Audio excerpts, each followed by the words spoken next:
Hi friends, welcome back to another video. ಇವತ್ತೇನಪ್ಪ ವಿಶೇಷ ಅಂದರೆ, ಹುಣಸೂರಿನಲ್ಲಿ ಬಂಗಡೆ ಮೀನು ಸಿಕ್ಕಿದೆ ನನಗೆ. ಬಂಗಡೆ ಮೀನು ತುಂಬ ಫ್ರೆಶ್ ಆಗಿದೆ. ಲಾಸ್ಟ್ ವೀಕು ಇವ್ರ ಹತ್ರನೇ ತೊಗೊಂಡಿದ್ದೆ, ಮನೆ ಹತ್ರನೇ ಮಾರ್ಲಿಕ್ಕೆ ಬಂದಿದ್ದರು.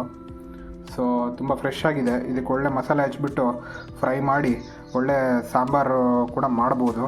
ಸೊ ಇದು 160 ರೂಪಾಯಿ ಮಾರ್ತಾಯಿದ್ದಾರೆ. ಲಾಸ್ಟ್ ವೀಕ್ ಇವರೇ 130 ರೂಪಾಯಿಗೆ ಮಾರಿದ್ರು, ಬಟ್ ಇವಾಗ ರೇಟ್ ಜಾಸ್ತಿ ಆಗಿದಂತೆ. 160 ರೂಪಾಯಿಗೆ 1 kg ಬಂಗಡೆ ಮೀನು ಮಾರ್ತಾಯಿದ್ದಾರೆ. ನಿಮಗೇನು ಉಡುಪಿ, ಮ್ಯಾಂಗ್ಳೂರು, ಕುಂದಾಪುರ ಸೈಡು ಸಿಗೋಷ್ಟು ಫ್ರೆಶ್ ಸಿಗೋಲ್ಲ, ಬಟ್ ಓಕೆ, ಚೆನ್ನಾಗಿದೆ. ಐಸಲ್ಲಿ ಬಂದಿದ್ರು ಕೂಡ ಫ್ರೆಶ್ ಆಗಿದೆ ಮೀನು.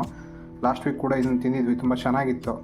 ಸೊ ಹುಣಸೂರು ಮೈಸೂರು ಡಿಸ್ಟಿಕಲ್ಲಿ ಬರುತ್ತೆ. ಇಲ್ಲಿ ಯಾರೂ ಜಾಸ್ತಿ ಸೀ ಫುಡ್ ಕನ್ಸ್ಯೂಮರ್ಸ್ ಇಲ್ಲ. ನಮ್ಮ ಥರ ಮಲೆನಾಡಿಂದ ಬಂದವರು ಅಥವಾ ಕರಾವಳಿಯಿಂದ ಬಂದು ಇಲ್ಲೆಲ್ಲರೂ ಸೆಟ್ಲ್ ಆದವರು ಈ ರೀತಿ ಪರ್ಚೇಸ್ ಮಾಡಿ ನಾವು ಇದನ್ನು ಮಾಡ್ತೀವಿ. ಈ ಕಡೆ ಎಲ್ಲ ಸ್ವಲ್ಪ ಚಿಕನ್, ಮಟನ್ ಮತ್ತು ಹೊಳೆ ಮೀನು ತಿನ್ನೋದು ಜಾಸ್ತಿ. ಸಮುದ್ರ ಫಿಶ್ ತಿನ್ನೋರು ಸ್ವಲ್ಪ ಕಡಿಮೆ. ಸೊ ಅದಕ್ಕೆ ಇಲ್ಲಿ ಬರೀ ಬಂಗಡೆ, ತಾರ್ಲೆ ಮೀನು ಮಾತ್ರ ಮಾರ್ತಾರೆ. ಇಲ್ಲಿ ಬಂಗಡೆಗೆ ಬೇರೆ ಹೆಸರಲ್ಲಿ ಕರೀತಾರೆ, ಐಲ ಮೀನು ಅಂತ ಕರೀತಾರೆ. ತಾರ್ಲೆಗೆ ಬೂತಾಯಿ ಮತ್ತು ಮತ್ತಿ ಅಂತಲೂ ಕರೀತಾರೆ. ಮತ್ತಿ ಮೀನು ಅಂತ ಜಾಸ್ತಿ ಕರೀತಾರೆ ಇಲ್ಲಿ. ಸೊ ಇದು ಇವತ್ತಿನ ಒಂದು ಶಾರ್ಟ್ ವಿಡಿಯೋ ಆಗಿರುತ್ತೆ. ಸೊ ನಿಮ್ಗೆ ಈ ವಿಡಿಯೋ ಆದರೆ ಲೈಕ್ ಮಾಡಿ. ಈ ಥರ ಇನ್ನೂ ಅನೇಕ ಎಂಟರ್ಟೈನಿಂಗ್ ಆಗಿರೋ ವೀಡಿಯೋನ ನಾನು ನಿಮಗೆ ತಂದು ತೋರಿಸ್ತೇನೆ. ಸೊ ಹುಣಸೂರಿನಲ್ಲೂ ಕೂಡ ಸೀ ಫುಡ್ ಅವೈಲೇಬಲ್ ಇದೆ.